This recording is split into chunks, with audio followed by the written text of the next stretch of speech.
This is a Rogue Media Network podcast.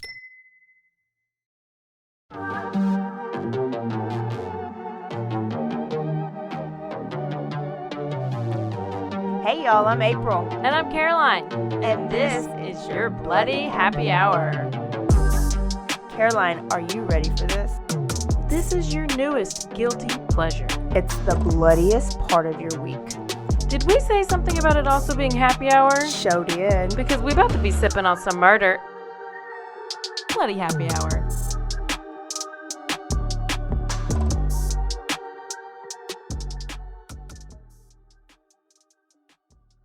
Hey y'all, this is April. And this is Caroline. Bloody Happy Hour here. Thursday edition. We do a full episode today. Go back to listen to Tuesday if you missed it. Yeah. Because we're back from, I'm back from vacation and I'm just back. And even though it's no longer my birthday month. No, it is. It is. It's February 25th. Oh, wait. It is my birthday for one more day. Is there a 29th this year? It's a leap year? No, there's not. There's not a 29th. That's why I celebrate the whole month. Because it's a short month. And why not? Okay. Avi. So Friday's the 28th then, I guess. Yeah. Cousin's birthday. So we talked about the Gabby Petito and the Quickie. Yes. Right? So I'm sure all you guys watched it. If you haven't, go watch it. But this is not true crime.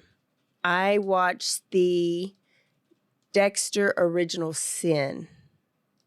That just came out? It's basically the prequel to Dexter. Oh my gosh. So you don't have to watch any Dexter, can you just watch it? You can, because it remember Dexter had the code of how he can kill because Harry, his dad, gave him the code. Did you watch Dexter? If you didn't watch Dexter, get the hell out right now. I mean, I watched a little bit of it, but the first few episodes were just like, I couldn't get into it in the beginning. That was a long time ago. I don't know. I have a It's the best. issue. It's the best. His voice is great. But his face is great too. And he's a redhead. It's a win-win.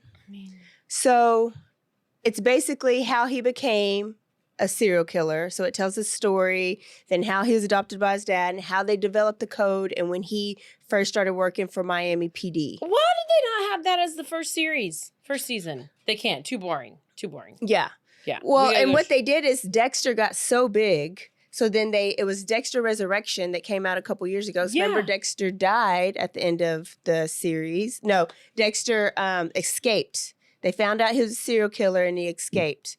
So then Dexter Resurrection is him living a new life up in the mountains, and his son comes to find him. And his son kills him. He's not a killer anymore. He's reformed, but he finds out his son has a dark passenger. Oh, no. That's what he used to call it. So his son ends up killing him, so he dies. So then they're like, well, you can't resurrect him twice. No. So let's go to Dexter's childhood and get all the money we can off of Dexter. Yes. And it is really good. And what are they going to do next? No, that'll just have to be it. Oh, no. Oh, actually, they're supposed to do Dexter's something. Son. Yeah, I think they're supposed to do something with Harrison. I think his name is Harrison. As they should. But that's how you know you've got a great show franchise. Yeah. Everybody loves it. So watch it. There's only 8 or 9 episodes. It's good. Okay, well. And it's Dexter's voice that narrates the real Dexter. He narrates this one too. Okay, that's it. That's my new news. Well, I love it. And I did see that it came out, so. Do you want to go to New York? Surely. In real life and on the podcast. I don't want to go in real life, but I'll go on the podcast. So, have you ever heard of the Porco family? Peter Porco? Nope.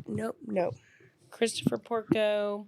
Okay, well, Peter Porco is who we're going to talk about today. Okay. He was 52 years old, happily married he had 2 kids. His wife, Joan, who was 54, married happily, and Peter was a court clerk for the appeals court judge. Great job. Okay. And he was married to Joan, and she was a children's speech pathologist. Oh. And they lived in Delmar, New York. So on the morning of November 15th, 2004, Peter Porco did not come into work, which was out of character. He was a very reliable, very respected person. So when he did not call and tell anyone that he was not going to be at work, it was very unusual. Because they're like, this is not his typical situation. So he didn't call in, and they called him several times, and they finally sent somebody over there to go check on him. So Michael Hart, who was one of the court officers, went over to the house to just see what was going on, if anybody was there. So he goes up to the door, and he notices that it's slightly opened, and that there's blood on the front porch. Where somebody went to check on him at his house. He went to go check on Peter, and as he goes up to the front porch, he notices there's blood on the porch, and the door is slightly open. Then he goes over to the window, and he peeks through the window, and that's when he sees Peter's body laying in blood at near the bottom of their staircase. So he does not go in. He immediately calls the police, and he is just like, "What? Wow. WTF?" Yeah.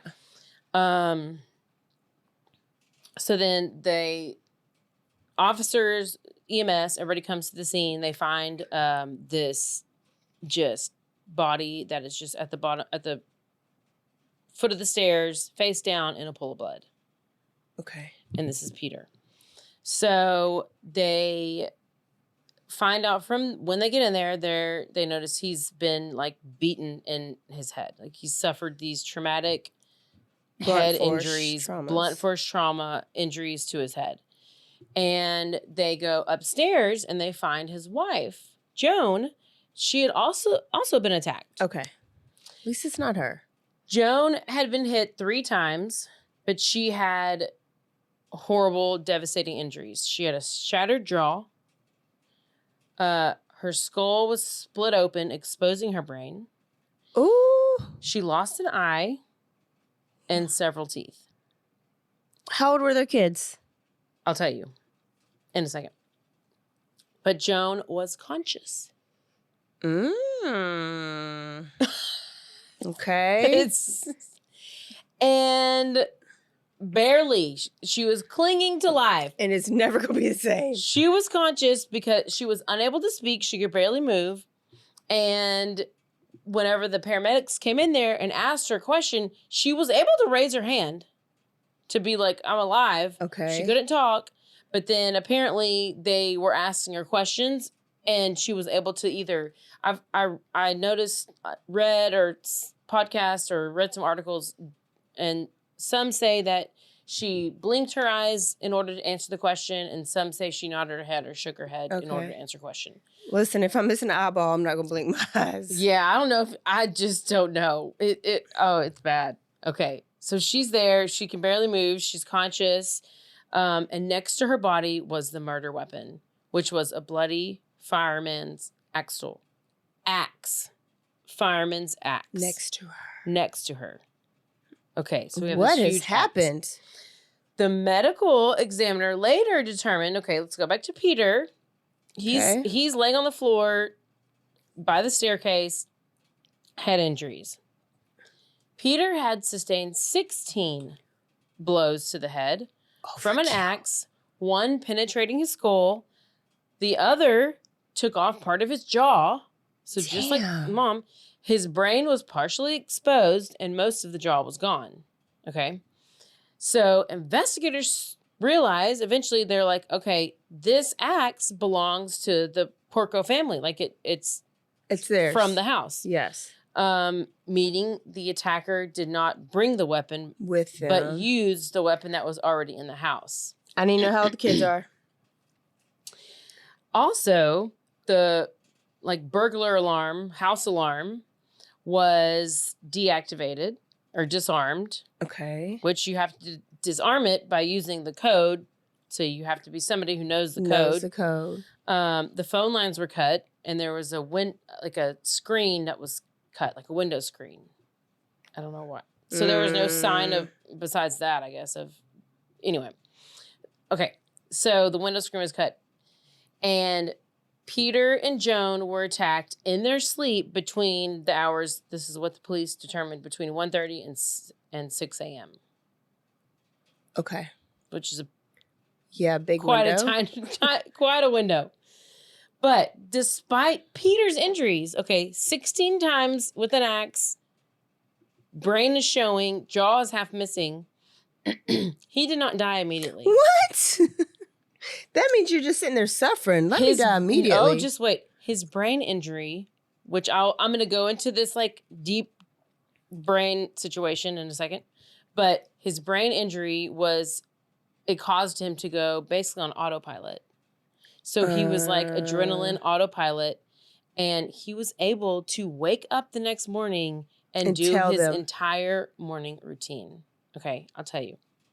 So after the attack that morning, Peter's alarm goes off, and police were able to follow a blood trail through the house, which this is like a huge trail of blood all over this house. And they were able to retrace the steps. They found out that he got out of bed, continuing his normal routine, covered in blood. They tracked him through the house. He first went to the bathroom where it looked like he was shaving, like he attempted to shave, which was his daily routine. What? Likely staring himself in the mirror. And then not registering. Unaware of his injuries. What? Unaware. All while blood is pooling in the sink right below him, beneath him, as well as on the floor. So you're drenched in, it's creepy hearing about it. Okay. Brain partially exposed, most of his jaw's off, stood in the mirror like nothing's wrong. And wife is bleeding on the ground like, what are you doing? She can't move. I don't know. Yeah. Yeah.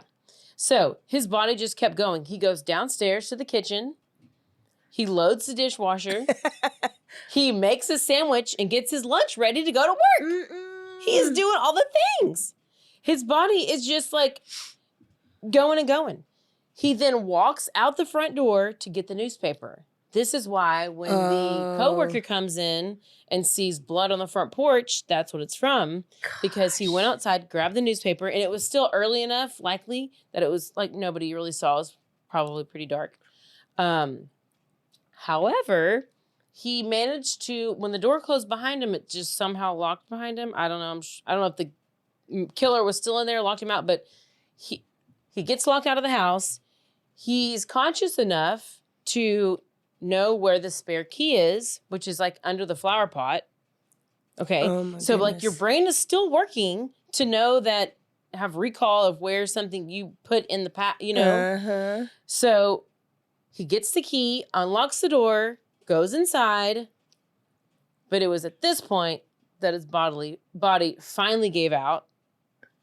And he collapsed. And he's in front of the stairs, and he collapses like face down. And that's when he just like bled out and died. Yeah. So they think he got hit in his sleep and then got up and did that. Like it didn't even register that he got hit. Yes. What? It's like he was a zombie. Yes. Like that's literally a zombie. A dead person walking? That's a zombie. He was a zombie. Oof. So this is what I found out about what some article said that was going on in his brain. And it's really scientific, and I'm just going to read you this because I am not a scientist, although I sometimes might want to be. Forensic medical experts believe that the zombified state Peter was in was due to severe damage to the outer layer of his brain, the neocortex had sustained. The neocortex is the part of the brain that is responsible for complex thought and reasoning, sensory perception, motor commands, spatial reasoning, and language. It also makes up 70% of the volume of the human brain. However, the neocortex was so severely damaged by the attack that the paleocortex, which was almost completely undamaged, took over completely. The paleocortex is the part of the brain that is responsible for primal instincts and second nature routine habits. This, coupled with the adrenaline that was surely soaring through his body, meant that he was most likely completely unaware of what had happened to him and Joan, and this would explain why he went about his usual morning routine. Gosh, can you imagine if he showed up to work? I know. Like showed up to a meeting It's and like you're that like, episode of Grey's Anatomy where the dude gets like impaled in the car wreck, and he has like this whole steel beam going through his entire head and is just normally talking to the officers like, what's wrong? What are y'all doing? Why are you here? They're like, bro, you got this beam stuck in your head. It's so weird. The brain. How many times talk about this mic's again? Uh-oh. So that is wild. So investigators had a few possible suspects in mind for these attacks, and Peter had once received a death threat from a disgruntled defendant who had lost custody of his children in the trial that Peter hadn't been involved in, which I don't know, was just a court clerk and he was involved in it that way. I don't know. But he was cleared of all suspicion. So they're just trying to figure out who and why and what. Yes. Also at the time of the attacks, Peter had a relative who was in federal prison for mob related crimes, who was known as Frankie the Fireman. Oh. As the axe that was found to Joan was a fireman's axe, it was suspected that the attack could have been a message from another mob member as a warning not to snitch. However, there was no additional evidence pointing to this theory, and Frankie had never given any information of this before, so that was completely ruled out. But just as you want to know, how do old they have are the any kids? and how old are they? So they had two sons, Jonathan Porco, who was 23, and he was serving in the Navy on a nuclear submarine at the time of the attacks. That's a good alibi. Then we have Christopher Porco, who was 21 at the time, and he was a student at the University of Rochester, which was about a 3-hour drive from the family's home. And while they were able to clear Jonathan from all suspicion, they were not able to rule Christopher out due to his troubled past. Come on, Christopher. So Christopher had stolen various expensive items from his parents' house on at least 2 different occasions. November 28th, 2002, he had staged a burglary in which he stole 2 laptops and a camera. Then July 21st, 2003, he broke in again, stole another laptop 1 month before that. His eBay account had been frozen as he was flagged as a fraudulent user, taking customers' money and not shipping the items. How are you just that much of a crook and you're only 21? He was very much of a con man. He was a great liar, and he just had a lot of similarities as somebody else that I know. But in June 2003, he was working at a vet clinic. Oh, no. Which was also burglarized. And things that were taken: mobile phone, camera, computers. So he don't even want the tranquilizing drugs. No, he's just trying to like pawn shit. This stuff. Like, take the good stuff, dude. So some of the items that... Is he on drug? No? He would have taken some drugs. What does he want this money for? I don't know. He's got some type of addiction. That's true. Some of the items taken were discovered in a safe in his room by the detectives. Like, so they found some of these items as they're like investigating him. So he had Christopher, this is a little bit about how he works. He had previously dropped out of Rochester University due to his failing grades and enrolled in Hudson Community College instead. He was away traveling Europe with his friends on spring break when his parents discovered he was also failing out of community college. They sent him an email saying, quote, dishonesty is crumbling our relationship with you. But they still didn't cut him off with their money. So they were giving him money. So they had money. They're giving him money. Yes. Decent. What was he again? He was a what? What was a... he was the court daddy? clerk for the appeals. Okay, And then she was a speech path. Yes. And so they didn't cut him off. They wanted to... They still love their son. They just wanted... I don't know. Tough love, probably. Yeah, tough love. So the next spring term, Christopher reapplied to Rochester University using forged transcripts from Hudson Community College that stated he had gotten straight A's in all of his exams. Oh. When his parents questioned how he was accepted into the university, he told them that one of his teachers had lost his final exam, so the school had to take him back. That's what he told his parents. Who would have thought of that, though? Dirty Chad. Yes. And you would have been like, yes. Yes. Oh, my goodness. This is the Dirty Chad playbook. It's the playbook. I found it. So Christopher told his parents that he needed a co-signed $2,000 loan to pay his tuition. But after he obtained his dad's personal and tax information, plus a copy of his signature. Oh, gosh. That he could learn to forge, Christopher took out a high-interest $31,000 loan, as well as a $16,450 loan to purchase a bright yellow Jeep Wrangler. Oh, my goodness. Both co-signed by Peter Porco in the forged signature. In November 2004, Peter, Dad, ran a credit check when he discovered the forged co-signed loans. Okay. And confronted And he wrote him. an email to his son threatening legal action against him. He said in the email, "I want you to know that if you abuse my credit again, I will be forced to file forgery affidavits in order to disclaim liability, and that applies to the Citibank college loan if you attempt to reactivate it or use my credit to obtain any other loan. We may be disappointed in you, but your mother and I still love you and care about your future." Mother and father's love. However, all of this would simply be circumstantial evidence. What? Except for the surveillance footage that was discovered by investigators showing a bright yellow Jeep Wrangler, because you're a dumbass, leaving the university campus at 10:30 p.m. the night of the attacks and returning at 8:30 a.m. the next day. Oh, yeah. Yeah.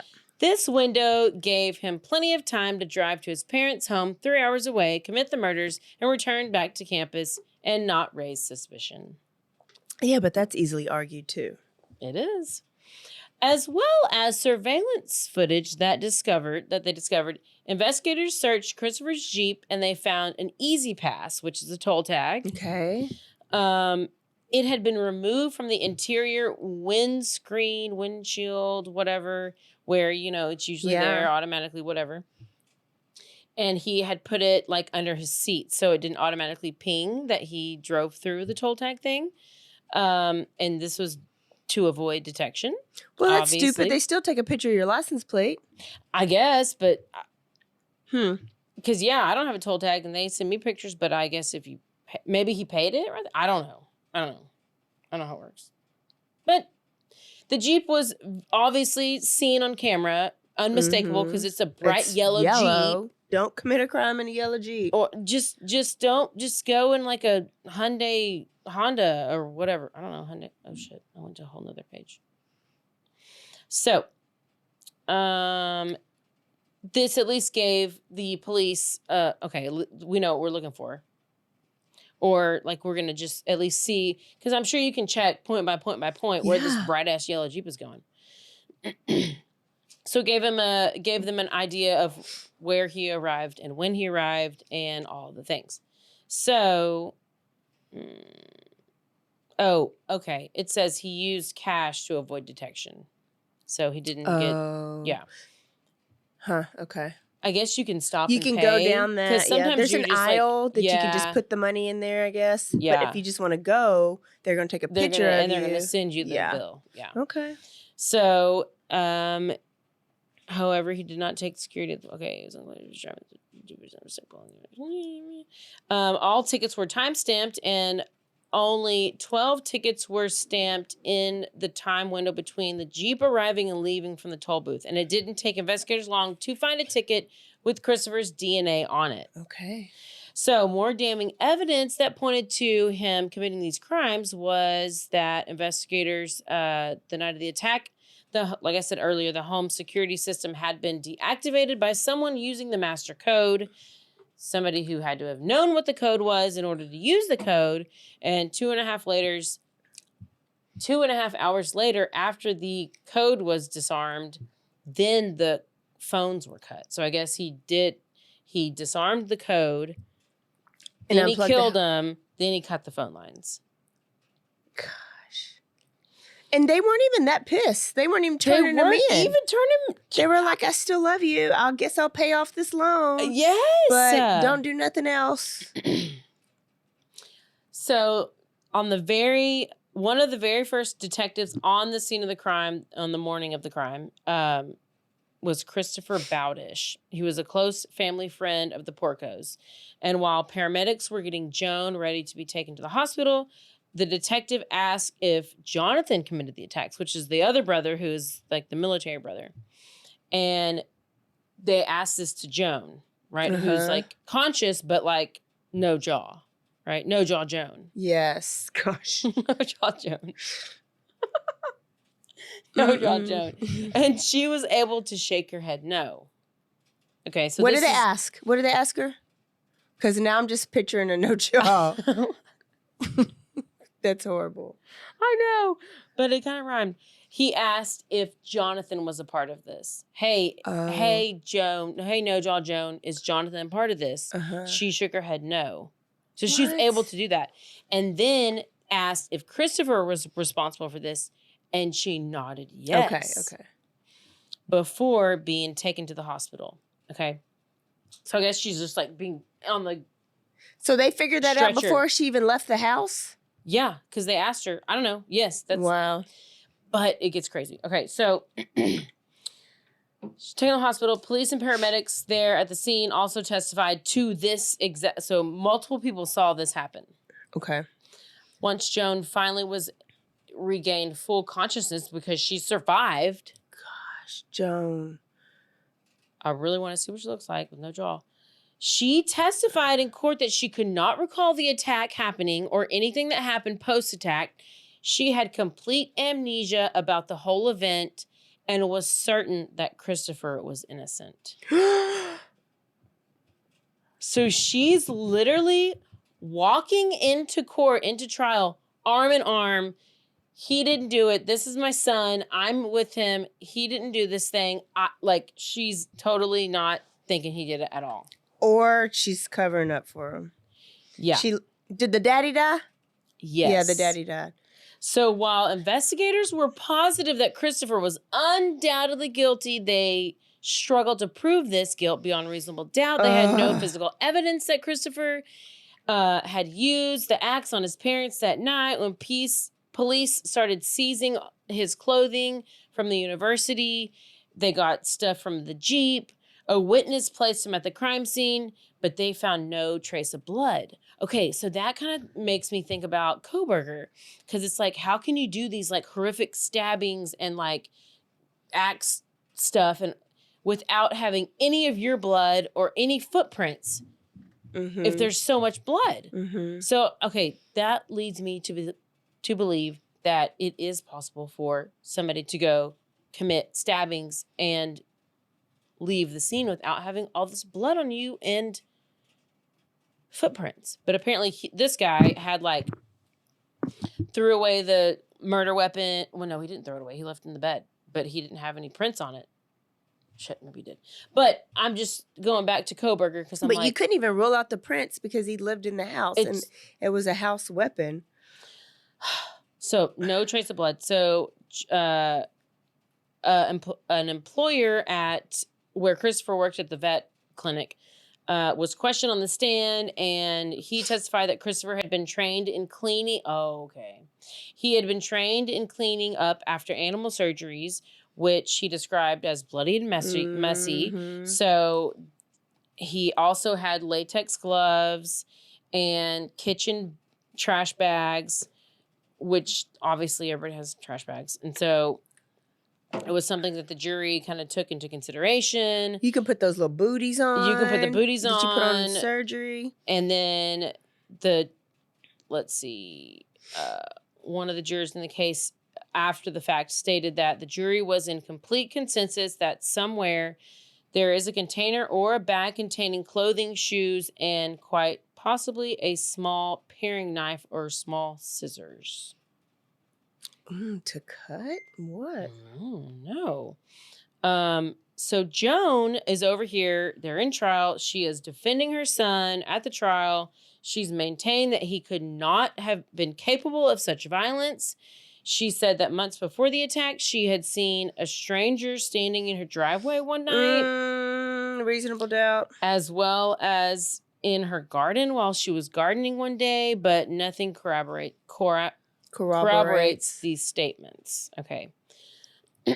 On the morning of August 10th, 2006, the jury began deliberations, and I heard two different things. I heard later that day, and then I heard 6 days later. So it's between 1 and 6 days, which is kind of a big gap. Big difference.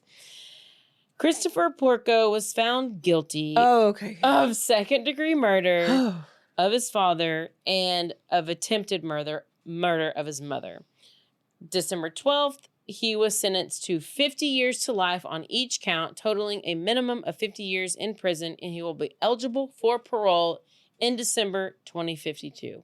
I bet his mama goes to visit him too. At sentencing, the judge quoted, "I fear very much what happened in the early morning hours of November 15th.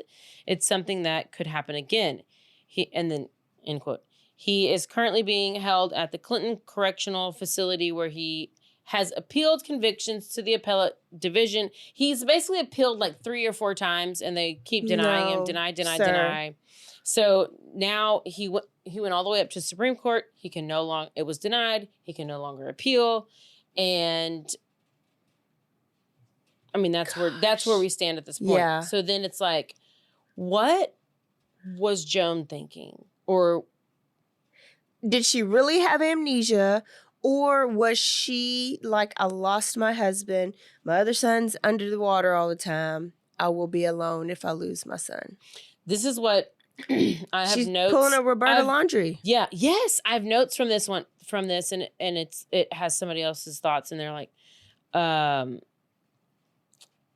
when she stated that Christopher had committed the crimes, there is a possibility that shock had not completely set in and she hadn't completely blacked out at the time of the rescue, and has her brain blocked out the entire thing subconsciously as protection measure. Is she protecting her son, saying that she has no memory of the thing, or is she protecting herself by knowing what happened and refusing to accept it? Like all of these things that what's happening in your brain, and why are you going from like saying one thing to the next? Yeah, that's all I have. But like, what is, I mean, but if you're oh my gosh, I don't know. Like, what do you do if because like, at least Roberta Laundry wasn't attacked with an axe by her son.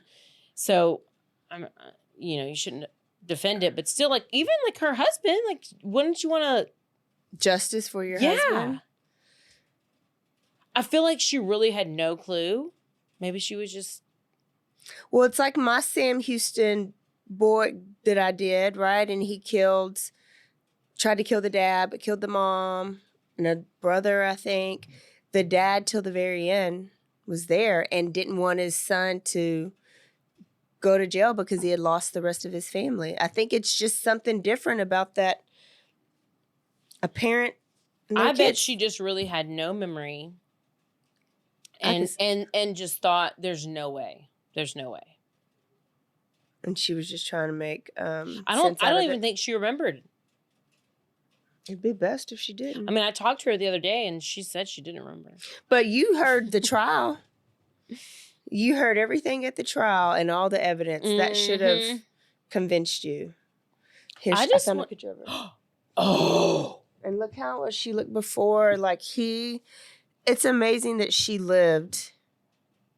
I mean, you could tell her face was a little distorted. I mean, you were chopped, but like they fixed you pretty good. They fixed you real good for not having a crushed skull.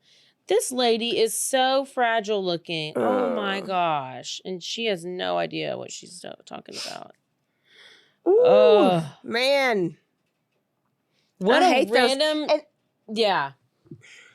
Wild It's story. always like these college kids, and then it's always behind money. If you go in deeper, it talks about like how he was in college and how he was just very narcissistic and just didn't care what happened at any time. And he was able to get money from his parents and just he could lie at the drop of a hat. Nothing. Make up stories, everything. Gosh. So that's the story of the murder of Peter Porco and not the murder of Joan. And then you have a name like that, and it's like, he was bound to do something wrong. Peter Porco? Yeah. Yep. There you go. There's our New York story. Y'all. That was a good one. Everybody go watch the Gabby Petito Netflix doc and what was the other one? Trial by Fire. Trial by Fire. Or Dexter. We didn't talk about Trial by Dexter. Fire. All the things. There's so much to watch right now. Woo, good story. Okay. I got another one. We got to record in like 2 days. So there's no telling what we're going to do next week. We'll surprise you. Do not forget to stay aware. Stay alive. And always be DTF. Goodbye. Goodbye.